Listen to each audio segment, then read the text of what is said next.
ठिबक सिंचनामध्ये ते मोठं ऑटोमायझेशनचं रूम जेव्हा आपण बघतो, बऱ्याच शेतकऱ्यांचा व्हिडिओ किंवा फोटो येतात, कंपन्या पब्लिसिटी करतात, तर प्रत्येक शेतकऱ्याला वाटतं की बाबा हे मी केलं पाहिजे, की मोठमोठे फिल्टर लावले पाहिजे आणि ऑटोमॅटिक मोटर चालू होईल, ऑटोमॅटिक फिल्टर साफ होईल, ऑटोमॅटिक पाणी जाईल. पण याचा खर्च जेव्हा तुम्ही काढायला जातात तर तो काही लाखामध्ये येतो.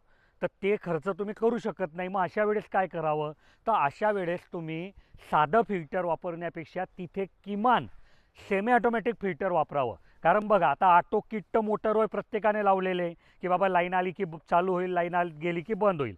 आणि फिल्टर जर तुमचं नुसतं 2 हँडल 3 हँडल फिरवल्याने साफ होणार आहे, तर मग तो पण त्रास वाचला. आणि नंतरून जे आहेत की बाबा कुठल्या एरियाला आम्हाला ऑटोमायझेशन करायचं आहे, तर त्याच्यावरही आम्ही लवकरच उपाय देणार आहे. पण तोपर्यंत ते मोठं रूममध्ये जे फिल्ट्रेशन सिस्टीम असते लाखो रुपयाची, त्याला तुम्ही काही हजार रुपयात रिप्लेस करू शकता सेमी ऑटोमॅटिक फिल्टर वापरून. कारण हे सेमी ऑटोमॅटिक फिल्टर वापरल्यानंतर ना ते साफ करण्यासाठी मोटर बंद करावी लागते, ना फिल्टर उघडावं लागतं, ना जाळी किंवा डिश काढावी लागते. फक्त हँडल फिरवलं की घाण निघून जाते. तर तुम्हाला हा पर्याय कसा वाटला? जर लाखो रुपये खर्च करू शकत नसते, प्रत्येक शेतकरी तर करू शकत नाही, तर त्यांच्यासाठी हा फार महत्त्वाचा उपाय आहे. तर तुम्हाला कसा वाटला मला कमेंटमध्ये सांगा. या फिल्टरबद्दल जर तुमच्या मनात काहीही प्रश्न असेल तर तोही तुम्ही कमेंटमध्ये विचारू शकता, किंवा आमचे इंजिनियर तुमच्या सेवेसाठी हजर असतात सकाळी 8 ते संध्याकाळी 6. त्यांचा नंबर इथे दिला आहे, त्यांच्याशी पण तुम्ही चर्चा करू शकतात.